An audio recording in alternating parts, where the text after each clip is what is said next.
बस बाकी पढ़ो, उस पे ध्यान मत दो। चलो, गुड मॉर्निंग क्लास। कैसे हैं सभी? अच्छे हैं? चलो,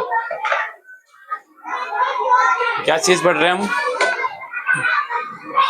हमारा चल रहा है types of reaction. Types of reaction यानी कि केमिकल रिएक्शंस के क्या क्या टाइप्स हैं उनको हम पढ़ रहे हैं, है ना। एक बार हम क्या करते हैं, थोड़ा सा रिवाइज आपका कर देते हैं इसी चीज को, ठीक है। तो इस चैप्टर में हम बेसिकली 4 टाइप ऑफ रिएक्शन पढ़ने जा रहे हैं, और उनमें से फर्स्ट जो हमने डिस्कस करी थी लास्ट टाइम वो क्या है? Combination reaction. What is combination reaction? And second is decomposition. क्या है? Decomposition. Decomposition reaction. And third जो हम डिस्कस लास्ट टाइम किया था वो क्या है? Displacement reaction. And last is double displacement. Double displacement reaction. तो ये रिएक्शन हमने लास्ट टाइम क्या करी थी? डिस्कस की थी, ठीक है। कॉम्बिनेशन रिएक्शन क्या होती है? What is combination reaction? Combination reaction are the reaction in which two substance combine chemically and form a product. ठीक है। इसमें हमने क्या देखा कि इसमें टू सब्सटेंसेस क्या होते हैं? कंबाइन होते हैं। क्या होते हैं? कंबाइन होते हैं। कैसे कंबाइन होते हैं? केमिकली, रासायनिक रूप से, है ना। केमिकली कंबाइन होते हैं यानी कि जुड़ते हैं। कॉम्बिनेशन का मतलब क्या होता है? जुड़ना, संयोजन, ठीक है। क्या बोला था? संयोजन। संयोजन मतलब जुड़ना, ऐड होना, ठीक है। तो इसमें क्या होता है? दो सब्सटेंस क्या होते हैं? केमिकली कंबाइन होते हैं, केमिकली जुड़ते हैं, और क्या बनाते हैं? एक प्रोडक्ट का निर्माण करते हैं। समझ गए? तो combination reaction are the reaction in which two substances combine chemically and form a product. Form a product. ये पढ़ाया था लास्ट टाइम, ठीक है। Decomposition reaction is just opposite to the combination reaction, यानी कि जो डिकम्पोजिशन रिएक्शन है इसके जस्ट अपोजिट है। इसमें क्या होता है? कोई सब्सटेंस है हमारे पास, मान लो ए बी सब्सटेंस है, ये क्या होता है? इसका क्या हो जाता है? डिकम्पोजिशन हो जाता है। डिकम्पोजिशन मतलब क्या होता है? टूटना, ब्रेक डाउन होना, ठीक है। डिकम्पोज हो जाता है। क्या हो जाता है? डिकम्पोज, यानी कि जो सब्सटेंस है वो क्या हो जाता है? डिकम्पोज हो जाता है। और डिकम्पोज होने के बाद ये क्या इस प्रकार से ए और बी में, यानी कि दो अलग अलग सब्सटेंस में, to or more than two substance में क्या हो जाता है? स्प्लिट हो जाता है, ब्रेक डाउन हो जाता है, टूट जाता है, जिसको हमने क्या कहा था? डिकम्पोजिशन रिएक्शन कहा था। और ये क्या होता है? इसके जस्ट अपोजिट है या नहीं है? आपने देखा यहाँ पे दो सब्सटेंस मिल रहे हैं, केमिकली ज्वाइन हो रहे हैं, केमिकली कंबाइन हो रहे हैं, और एक सब्सटेंस बना रहे हैं। यहाँ पे एक सब्सटेंस क्या हो रहा है? डिकम्पोज हो रहा है, टू बना रहा है, और मोर देन टू बना रहा है कि नहीं? तो डिकम्पोजिशन और कॉम्बिनेशन रिएक्शन क्या है? आपस में एक दूसरे के उल्टा है, यानी कि रिवर्स है, क्या कहें? क्या है? अपोजिट है, बिल्कुल विपरीत है दोनों, ठीक है। बात करते हैं डिस्प्लेसमेंट रिएक्शन की। तो डिस्प्लेसमेंट रिएक्शन में हमने क्या देखा था? कि दो फ्रेंड हैं और एक तीसरा व्यक्ति कोई आता है और वो पावरफुल है, तो उससे, उनकी दोस्ती से एक को हटा के खुद वहां पे एडजस्ट हो जाता है। ये तो हमने लास्ट टाइम एग्जांपल से समझा था, है ना। तो इसमें क्या होता है? मान लो हमारा यम है और एम के साथ मान लो ए की फ्रेंडशिप है अच्छी, है ना। एक सब्सटेंस, एक एम है और एक ए है, इन दोनों ने मिलके एक सब्सटेंस बनाया, जैसे H2O है ना, H2O। तो यहाँ पे क्या है? O और H ने, यानी कि हाइड्रोजन और ऑक्सीजन ने एक सब्सटेंस बनाया। वैसे ही ए और एम ने मिलके एक सब्सटेंस बनाया। अब इसके साथ क्या हुआ? बी ने क्या किया? रिएक्शन करी। किसने रिएक्शन करी? बी ने। और बी क्या है? मोर रिएक्टिव देन ए।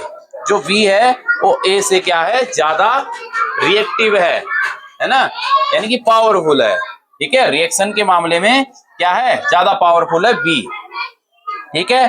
अब इस बी ने क्या किया, जैसे इसके साथ केमिकल रिएक्शन करी एम ए सब्सटेंस के साथ बी ने, तो क्या हुआ, इस एम के साथ बी ज्वाइन हो गया और ए को यहां से डिस्प्लेस कर दिया, प्रतिस्थापित कर दिया, डिस्प्लेस कर दिया, हटा दिया। ठीक है, तो इसलिए इसको क्या कहते हैं, डिस्प्लेसमेंट रिएक्शन कहते हैं। ठीक है, तो डिस्प्लेसमेंट रिएक्शन क्या होते हैं, बोलो, what is the displacement reaction? Displacement reaction are the reaction in which more reactive metal या more reactive element displace to less reactive element. वह रिएक्शंस जिनमें ज्यादा अभिक्रियाशील, ज्यादा रिएक्टिव, मोर रिएक्टिव एलिमेंट क्या करता है, लेस रिएक्टिव एलिमेंट को उसके कंपाउंड से, उसके सब्सटेंस से या उसके मिक्सचर से क्या, उसको हटा देता है। समझ गए बात को, जिसको हम कहते हैं डिस्प्लेसमेंट रिएक्शन। नेक्स्ट हमने कहा था डबल डिस्प्लेसमेंट। जैसे ही नाम से शो हो रहा है कि डबल मतलब दो, डबल मतलब टू, है ना, तो यहाँ पे डिस्प्लेसमेंट दो एलिमेंट का होता है। ठीक है, लेकिन ये थोड़ा इससे अलग है। किस सेंस में है, यहाँ पे क्या होता है, आयन एक्सचेंज होता है। क्या होता है, आयन एक्सचेंज। मान लो हमारे पास Ma कोई सब्सटेंस है ना, कोई कंपाउंड है Ma, इसके साथ रिएक्शन की किसने, Nb ने। किसने की, Nb ने। ठीक है, मिलन और आयशा का एग्जांपल दिया था, मिलन और आयशा का अच्छा फ्रेंडशिप है, और इधर नेहा और भूमि का अच्छा फ्रेंडशिप है ना। जब ये चारों एक साथ आए तो क्या हुआ, मिलन ने क्या किया, भूमि के साथ फ्रेंडशिप अच्छी मानी और आयशा ने फिर नेहा के साथ मानी, है कि नहीं, आई बात समझ में। तो यहाँ पे क्या होता है, यम जो है उसके साथ ये बी ज्वाइन हो जाता है और एन के साथ ए ज्वाइन हो जाता है। तो यहाँ पे क्या हुआ, दो एलिमेंट ने क्या किया, अपने आयन एक्सचेंज करी। इन दो कंपाउंड के बीच में क्या हुआ, एक्सचेंज हुआ, किसका, एक्सचेंज हुआ किसका, आयन का, आयन का एक्सचेंज हुआ। ठीक है, और आयन जानते हो ना, जब इलेक्ट्रॉन को डोनेट किया जाता है तो पॉजिटिव आयन, और अगर गेन किया जाता है तो नेगेटिव आयन होता है ना, तो उसको हम आयन बोलते हैं। मान लो सोडियम है, तो ये क्या है, अभी एक एटम है, इसमें 11 एलिमेंट होते हैं ना, 11 इलेक्ट्रॉन इसमें होते हैं, तो ऑब्वियसली इसमें प्रोटॉन भी 11 होंगे।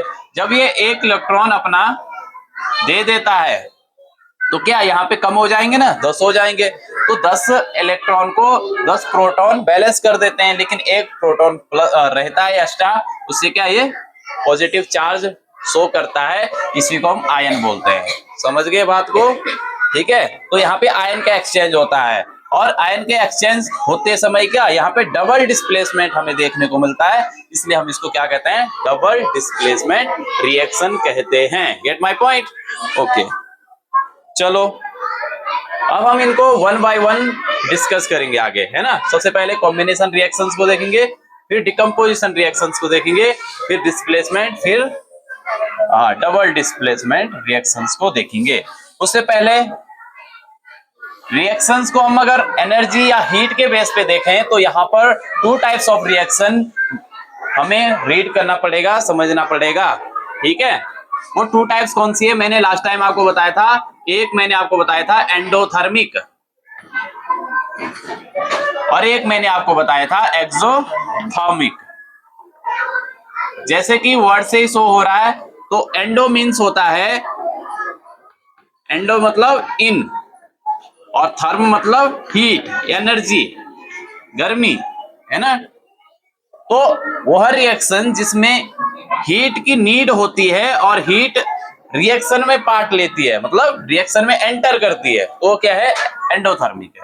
जिस रिएक्शन को होने के लिए, जिस रिएक्शन को अकर होने के लिए क्या, उसमें हीट की रिक्वायरमेंट होती है, हीट अंदर आती है, उसको बोलते हैं एंडोथर्मिक। और जिस रिएक्शन के दौरान, ड्यूरिंग द रिएक्शन, जब क्या हीट आउट हो जाती है, ठीक है, जहां पे हीट आउट हो जाती है ड्यूरिंग द रिएक्शन, अभिक्रिया के दौरान, रिएक्शन के दौरान जब हीट क्या हो जाती है, आउट हो जाती है, तो उस प्रकार की रिएक्शन को हम एक्सोथर्मिक रिएक्शन कहते हैं, ठीक है। ये हमें आएगा भी, कॉम्बिनेशन में भी यूज होगा, डिकम्पोजिशन में भी यूज होगा, यानी जो भी रिएक्शन होंगी वहां पे ये टर्म्स आएंगे। चलो अब है क्या, कॉम्बिनेशन रिएक्शन। पहले इसको अच्छे से समझना, उसके बाद जब समझ लोगे फिर हम इसको लिखेंगे, ठीक है।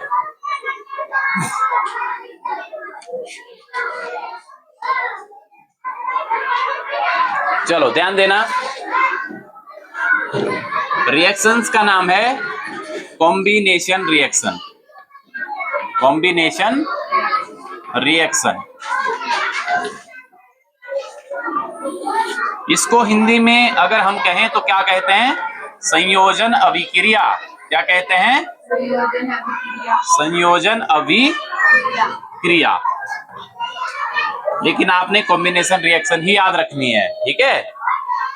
अब कॉम्बिनेशन रिएक्शन क्या कहा था हमने, जहां पे two or more than two substance chemically combine होते हैं और वन या सिंगल प्रोडक्ट बनाते हैं, तो उसको हम क्या बोलते हैं, कॉम्बिनेशन रिएक्शन। ये हर मामलों में ऐसा नहीं होता है कि हमेशा सिंगल प्रोडक्ट ही बनेगा, ऐसा नहीं है। ये मोर देन टू सब्सटेंस भी यहाँ पे बन सकते हैं, ठीक है। फॉर एग्जाम्पल फोटोसिंथेसिस है ना, फोटोसिंथेसिस के अगर हम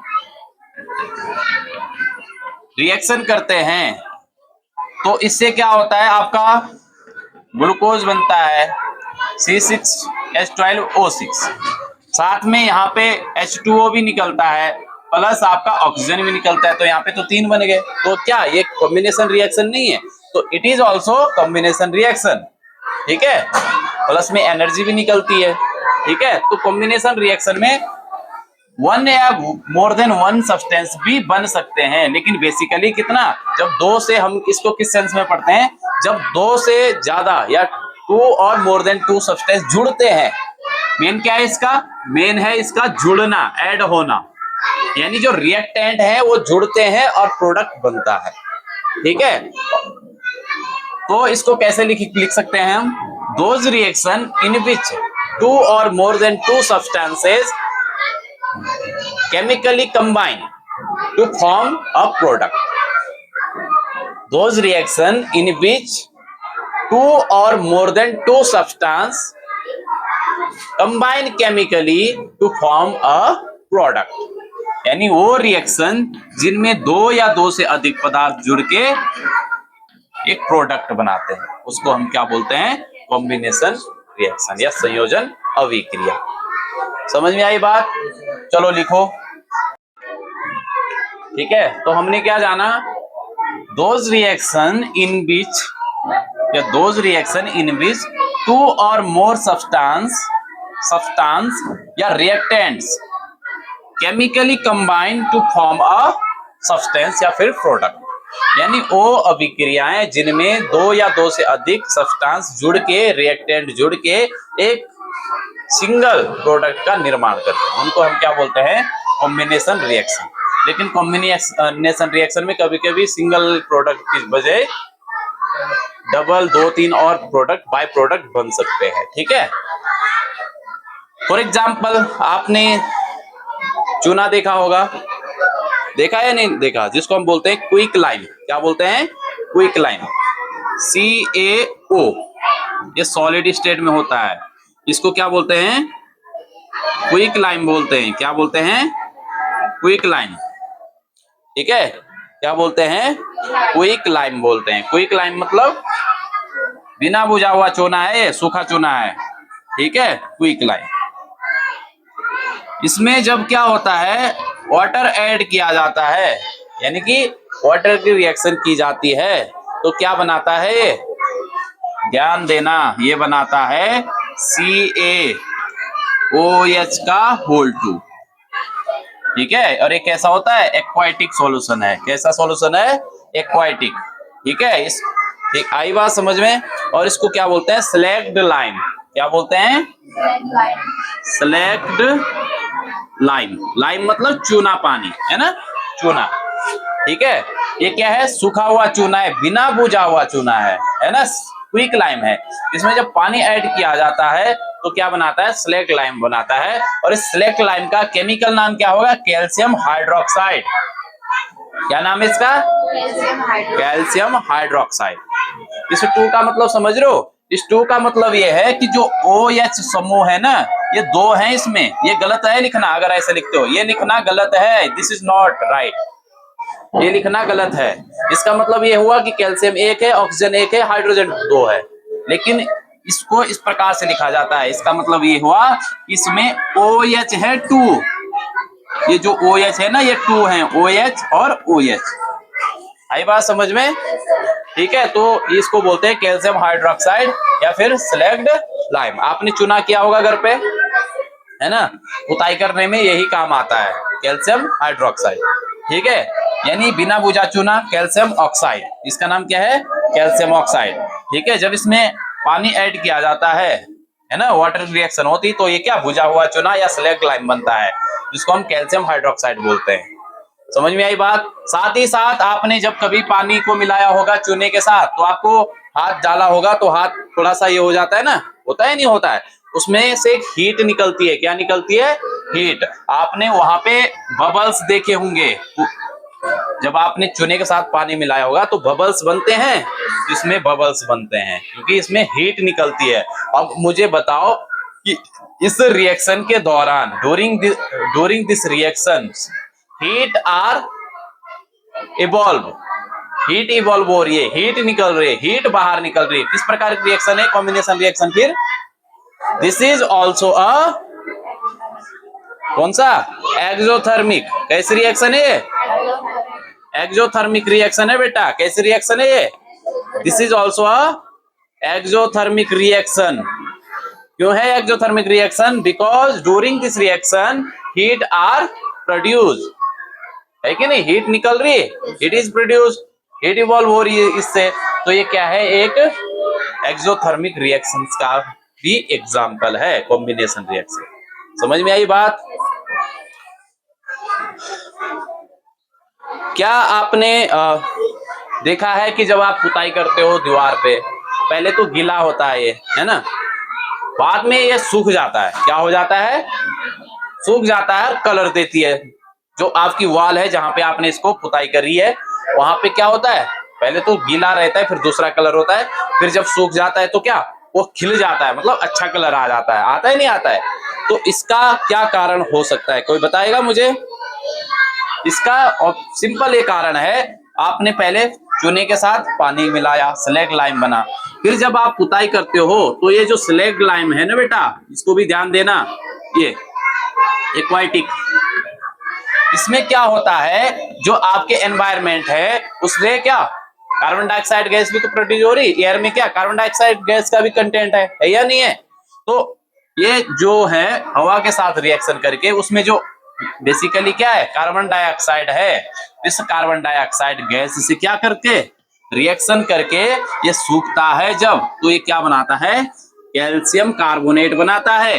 क्या बनाता है? कैल्शियम कार्बोनेट बनाता है। अब ये सूख रखा है इसलिए सॉलिड, और इससे क्या पानी की जो मात्रा है वो निकल जाती है। क्या निकल जाती है? वाटर निकल जाता है। अब ये क्या, वो जो दीवार पे लगा हुआ चूना है सूखा हुआ, जो शाइनिंग कर रहा है, जो मतलब अच्छा दिख रहा है, वो क्या है? Calcium carbonate. क्या है? Calcium carbonate. तो और इसका नाम क्या है? Calcium carbonate. लिखते भी रहना नीचे, रिएक्शन के नीचे कैल्शियम कार्बोनेट है। और इसी को हम क्या, वो दीवार वाला चूना है वो, ठीक है। ये क्या है? दिस इज चौक। इस चौक का भी फॉर्मूला यही है, कैल्शियम कार्बोनेट। चूना पत्थर कह सकते हैं हम इसको। क्या कह सकते हैं? चूना पत्थर। और चूने पत्थर का फॉर्मूला भी यही है, क्या है? Calcium carbonate. आपने संगमरमर देखिए, टाइल, टाइल की जगह हम यूज करते हैं ना संगमरमर का, मार्बल का करते हैं ना, तो जो मार्बल है ना उसका भी फॉर्मूला यही है। ठीक है, मार्बल का भी फॉर्मूला कौन है? Calcium carbonate, CaCO3। अब बताओ, इसका भी वही, चूना पत्थर का, मार्बल का भी वही है कि नहीं? तो आपने ये याद रखना है। ठीक है, अब ये एनवायरमेंटल कंडीशंस की वजह से वो मार्बल में चेंज होता है, चूना पत्थर। आपने ज्योग्राफी में पढ़े होंगे, है ना, सेल पढ़ी, सेल, रॉक, आग्नेय, अवसादी, है ना, और रूपांतरित, है ना। जब तो मार्बल क्या है? एक रूपांतरित है ना, रूपांतरित होके बना है। कैसे बनता है, टेम्परेचर और प्रेशर में जब क्या चेंजेस होते हैं, ठीक है, तो उसके फलस्वरूप बनते हैं। तो ये याद रहेगा। क्वेश्चन आता है कि एक सब्सटेंस है एक्स और जो अमूमन क्या वॉल पेंटिंग के लिए यूज किया जाता है, उसका नाम बताओ, ठीक है। तो यहीं से रिलेटेड क्वेश्चन, समझ गए। और एग्जाम्पल क्या हो सकते हैं, हाँ इसको नोट करो, एग्जाम्पल में नोट करो इसको, किसके, कॉम्बिनेशन रिएक्शंस के एग्जाम्पल में। मैं ऊपर का रफ कर देता हूं, मैं यहाँ पे कुछ और एग्जाम्पल भी आपको बताता हूं, ठीक है बेटा, समझ में आ रहा है। हाँ जहां पे नहीं आएगा आप मुझसे क्वेश्चन कर सकते हैं, ठीक है। तो कॉम्बिनेशन रिएक्शन एक्सोथर्मिक टाइप्स की क्या है, रिएक्शन है। इनके नाम भी लिख देना, कैल्शियम ऑक्साइड है, एक कैल्शियम हाइड्रोक्साइड है, और उनका जो कॉमर्शियल नाम कहें या फिर जनरल नेम कहें, ये क्या है, स्लैग लाइम, और इसको क्विक लाइम बोलते हैं, ठीक है। आपने लकड़ी जलाई कभी, जलाई है ना, तो लकड़ी में क्या होता है, कार्बन होता है ना, या कोयला आपने जलाया होगा, ठीक है। जब हम कार्बन को जलाते हैं, बर्निंग ऑफ कॉल, इसके और एग्जांपल क्या है, बर्निंग ऑफ कॉल यानी कोयले का जलना भी इसका एग्जांपल है, किसका, कॉम्बिनेशन रिएक्शन का। क्या होता है इसमें, कोयले में क्या होता है, कार्बन होता है, ठीक है। कार्बन जब जलता है, जलने के लिए क्या रिक्वायरमेंट होती है, ऑक्सीजन की जरूरत होती है, पता है ना सबको। तो ये क्या बनाता है, CO2 बनाता है, बनाता है नहीं बनाता है, ध्यान दो यहाँ पे। बर्निंग ऑफ कॉल, कोयला जब जलता है ना बेटा, तो CO2 निकलती है, निकलती है नहीं निकलती है, ठीक है। तो लकड़ी, कोयला, इनमें सब में क्या है, कार्बन है। कार्बन जब ऑक्सीजन से रिएक्ट करता है, जलता है, तो क्या बनाता है, कार्बन डाइऑक्साइड बनाता है, बनाता है नहीं बनाता है। तो देखो ये क्या है, दो सब्सटेंस है, उन्होंने सिंगल प्रोडक्ट बनाया, तो क्या है, कॉम्बिनेशन रिएक्शन का एग्जांपल है। कभी कभी क्या होता है, आपने देखा होगा कि जो कार्बन है ना, ये ऑक्सीजन की उपस्थिति में जलता है, लेकिन पार्सली जलता है। कैसे जलता है, पार्सली जलता है, मतलब कंप्लीट नहीं जलता है, आंशिक रूप से जलता है। तो कार्बन डाइऑक्साइड नहीं बनती है, बल्कि क्या बनता है, कार्बन मोनोऑक्साइड बनती है, यानी कि एक ऑक्सीजन रहता है उसमें, कार्बन मोनोऑक्साइड। क्या बनता है, कार्बन मोनोऑक्साइड बनता है, कार्बन मोनोऑक्साइड। समझ में आई बात। और ये कार्बन मोनोऑक्साइड इतनी खतरनाक गैस है कि अगर हम बंद कमरे में हैं और वहां पे कार्बन मोनोऑक्साइड बन गई, आपने अंगीठी जलाई, दार पात बंद कर दिया, अपने दरवाजे खिड़की सब बंद कर दिए, और कार्बन मोनोऑक्साइड वहां पे बन गई, मतलब आपने अंगीठी रखी, अब जला तो नहीं रहे ना, वो आंशिक रूप से जल रहा, पार्सल कंबसन हो रहा, तो उससे क्या, कार्बन मोनोऑक्साइड बनती है, खिड़की दरवाजे बंद हैं, तो आप वहां पे मर जाओगे सीधे, पता ही नहीं चलेगा कि कब मरे, आपको भी नहीं पता चलेगा कि मैं मर गया, सोते सोते मर जाओगे। क्यों, बिकॉज कार्बन मोनोऑक्साइड की जो होती है, जो हमारा ब्लड होता है ना, ब्लड का जो सेंटर मेटल है, वो क्या है, आयरन है या नहीं है। और आयरन, एक आपका जो ब्लड है उसमें क्या हीमोग्लोबिन पिगमेंट होता है या नहीं होता है, हीमोग्लोबिन पिगमेंट होता है। यही हीमोग्लोबिन पिगमेंट हमारी ऑक्सीजन के साथ बाइंड होके हमारे बॉडी में पहुंचाता है ऑक्सीजन को। लेकिन जो कार्बन मोनोऑक्साइड है, इसकी हीमोग्लोबिन के साथ जुड़ने की जो क्षमता है ना, वो ऑक्सीजन के मुकाबले कई ज्यादा है, 4 टाइम्स ज्यादा है, ठीक है। तो मतलब 4 गुनी ज्यादा जुड़ने की क्षमता है कार्बन मोनोऑक्साइड की ऑक्सीजन की तुलना में, यानी या ज्यादा टाइम हो सकती, ठीक है। तो ऑक्सीजन की तुलना में कार्बन मोनोऑक्साइड क्या हीमोग्लोबिन से ज्यादा जुड़ने की क्या रखता है, हाँ टेंडेंसी रखता है, क्षमता रखता है। तो ऑक्सीजन नहीं जुड़ेगी, बल्कि क्या जुड़ेगी, कार्बन मोनोऑक्साइड। तो आपकी बॉडी में क्या हो जाएगी, कार्बन मोनोऑक्साइड, जो क्या आपके रेस्पिरेटरी सिस्टम को बिल्कुल डैमेज कर देगी, यानी कि सांस लेने में आपको दिक्कत हो जाएगी और आपको पता ही नहीं चलेगा कि मर गए हम, समझ गए। ये बहुत खतरनाक गैस है। तो कभी भी अंगीठी जलाते हो तो अपने खिड़की दरवाजे खुले रखो, जब सोते हो तो अंगीठी को बाहर रख दो, आउट ऑफ द रूम कर दो, गेट माय पॉइंट।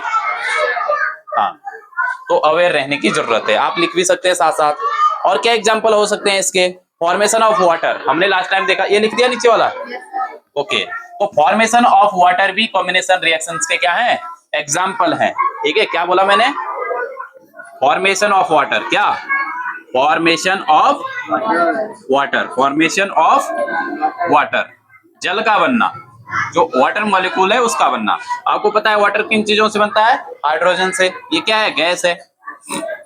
किससे बनता है, ऑक्सीजन से, इट इज ऑल्सो गैस, ठीक है। जब ये ठंडी होंगी तभी तो लिक्विड में कन्वर्ट होंगी, 9th में आपने पढ़ा है ना। जो गैस इस स्टेट से लिक्विड स्टेट में आने के लिए क्या होना चाहिए, टेम्परेचर का डाउन होना चाहिए। क्या होना चाहिए, टेम्परेचर का कम होना चाहिए। तो क्या बनता है, लिक्विड बनता है। तो हाइड्रोजन और ऑक्सीजन गैस क्या जब ठंडी होती है, बहुत ज्यादा टेम्परेचर पे ठंडी होती है, तो क्या बनाती है, हाइड्रोजन बनाती, सॉरी वाटर मॉलिक्यूल्स बनाती है, ठीक है। और ये क्या है, लिक्विड है। अब ये बैलेंस है या नहीं है, नहीं है बैलेंस। ऑक्सीजन 2 है, वहां पे 1 है, तो हम क्या करेंगे, वहां पे भी 2 कर देंगे। उससे क्या हुआ, हाइड्रोजन भी इस बैलेंस हो गया, 4 हो गए। यहाँ पे भी हमें 1 मोल ज्यादा क्या हाइड्रोजन के लेना पड़ेगा, क्योंकि पानी में, वाटर मॉलिक्यूल में ऑक्सीजन और हाइड्रोजन का जो रेशियो होता है, ऑक्सीजन आधी होती है, हाइड्रोजन दुगनी होती है नहीं होती है। हाँ, समझ में आई बात। और भी बहुत सारे एग्जाम्पल हमारे कॉम्बिनेशन रिएक्शंस के हो सकते हैं, जैसे कि हम कह सकते हैं क्या, बर्निंग ऑफ नेचुरल गैस, ठीक है, burning of natural gas. Natural gas जानते हो क्या होती है नेचुरल गैस, मेथेन जैसे, है ना। मेथेन देखिए, मेथेन गोबर में होती है ना मेथेन, ठीक है। CH4 जिसको हम कहते हैं, क्या कहते हैं, तब करूं, CH4 क्या है, मीथेन, ठीक है। CH4 क्या है, मीथेन गैस है। गोबर गैस भी बोलते हैं इसको, क्या बोलते हैं, गोबर गैस बोलते हैं। ये क्या गैसेस है, जब ये जलती है यानी कि ऑक्सीजन के साथ ही जलेगी, है कि नहीं। तो ये क्या बनाती है, बर्निंग ऑफ नेचुरल गैस में क्या बनाती है, कार्बन डाइऑक्साइड बनाती है, और वहां से वाटर मॉलिक्यूल्स बाहर निकलते हैं। कार्बन डाइऑक्साइड बनाती है और क्या बनाता है, H2O निकलता है। यहाँ से क्या निकलता है, H2O, ठीक है। फिजिकल स्टेट हम जरूर लिखेंगे भाई, तभी जाके हमारी इक्वेशन सही बनेगी, ठीक है। आप इसको बैलेंस कर सकते हो, बैलेंस करो। ऑक्सीजन कितना है, 2, इधर ऑक्सीजन कितना है, 2 और 1 3। तो हम यहाँ पे क्या करेंगे, ज्यादा करेंगे ना वहां के मुकाबले, 3 तो हम कर नहीं सकते हैं इंटू करके, तो हम यहाँ पे क्या करेंगे, 3 से इंटू करके 6 बनाएंगे इसको, बन गया 6। हाइड्रोजन यहाँ पे 4 हैं और यहाँ पे कितने हैं, 2 हैं। तो हम यहाँ पे 2 से रिएक्शन करेंगे, ठीक है। तो कितने हो गए, 4 हो गए। ऑक्सीजन कितने हो गए, 2 और 2 4, तो यहाँ पे भी हम 2 ही से ही करेंगे, ठीक है, बन गए 4। अब देखो, carbon 1, hydrogen 4, 4, hydrogen 4, oxygen 4, oxygen 4, balance हो गए। तो एक बर्निंग ऑफ नेचुरल गैस भी क्या है, कॉम्बिनेशन रिएक्शन का एग्जांपल है। अब आप यहाँ पे देखो, यहाँ तो 2 प्रोडक्ट बन गए ना। तो कॉम्बिनेशन रिएक्शन में ऐसा नहीं है कि हमेशा 1 सिंगल प्रोडक्ट ही बनेगा, कभी कभी मोर देन 1 या मोर देन 2 सब्सटेंस भी बन सकते हैं। एक और एग्जांपल है, जो हमारा खाना है ना ग्लूकोज, उसका बॉडी में टूटना, रेस्पिरेशन की जो रिएक्शन है, क्या है, रेस्पिरेशन। रेस्पिरेशन जानते हो, श्वसन। श्वसन किसको बोलते हैं, सांस लेने और सांस छोड़ने को नहीं, ये सिर्फ इसके क्या है, स्टेप्स हैं, है ना। सांस छोड़ना और सांस लेना को हम ब्रीदिंग बोलते हैं। रेस्पिरेशन वो रिएक्शन है या वो प्रक्रिया है, वो प्रोसेस है जिसमें हम क्या, एयर की प्रेजेंटिंग में जो हमारे पास क्या है, फूड है, ऑक्सीजन सॉरी ग्लूकोज है, उसको ऑक्सीजन की उपस्थिति में तोड़ के हम क्या बनाते हैं, कार्बन डाइऑक्साइड बनाते हैं, H2O बनाते हैं, और ATP की फॉर्म में एनर्जी बनती है, उसको बोलते हैं रेस्पिरेशन। समझ गए बात को, बायोलॉजी वाले चैप्टर में हो जाएगा। हम क्या करते हैं इसमें, जो हमारा C6H12O6 है, यानी कि जो ग्लूकोज है, इसको तोड़ते हैं ऑक्सीजन की उपस्थिति में। किसकी उपस्थिति में, ऑक्सीजन की उपस्थिति में इसको तोड़ते हैं, और इससे क्या बनते हैं, 6 molecules of carbon dioxide plus इसमें H2O निकलता है। क्या निकलता है, H2O निकलता है। वही कार्बन डाइऑक्साइड तो बाहर आती है, उसी को छोड़ते हैं, ऑक्सीजन हमने ली। देखो, ऑक्सीजन हमने इनहेल करी, ग्लूकोज को तोड़ा और कार्बन डाइऑक्साइड बनी, उसको हमने एक्सहेल करी, ठीक है, H2O भी बना, और साथ साथ में ATP की फॉर्म में क्या बनती है, एनर्जी बनती है। समझ गए, तो एनर्जी निकल गई ना, एक्सोथर्मिक रिएक्शन है, ठीक है। तो रेस्पिरेशन भी क्या है, एक प्रकार की कॉम्बिनेशन रिएक्शन ही है, ठीक है। आप इसको बैलेंस कर सकते हो, ठीक है। आई होप कंप्लीटली बैलेंस हो गया। C6 ऑक्सीजन कितने हैं, 12 और 6 18, ठीक है, 6 और 12 18 हो गया ना। हाइड्रोजन 12 और 6 2 जा 12, 12 कंप्लीट हुआ। तो आज हमने क्या सीखा, आज हमने सीखा कॉम्बिनेशन रिएक्शंस, ठीक है। कॉम्बिनेशन रिएक्शन का मैट्रिक लेवल पे जितना कुछ होता है वो हमने आपको सब बताया है। आपने घर से क्या करना है, होमवर्क में कॉम्बिनेशन रिएक्शन को अच्छे से रीड करके आना है, लर्न करके आना है। इसके बाद जो डिकम्पोजिशन रिएक्शन है उसको भी क्या करके आना है, आपने एक प्रीव्यू करके आना है, मतलब एक बार देख के आना है, पढ़ के आना है। जब यहाँ पे हम सीखेंगे तो उसको इजीली हम समझ पाएंगे। ठीक है, तो आज के लिए इतना ही। वीडियो को लाइक कर दो।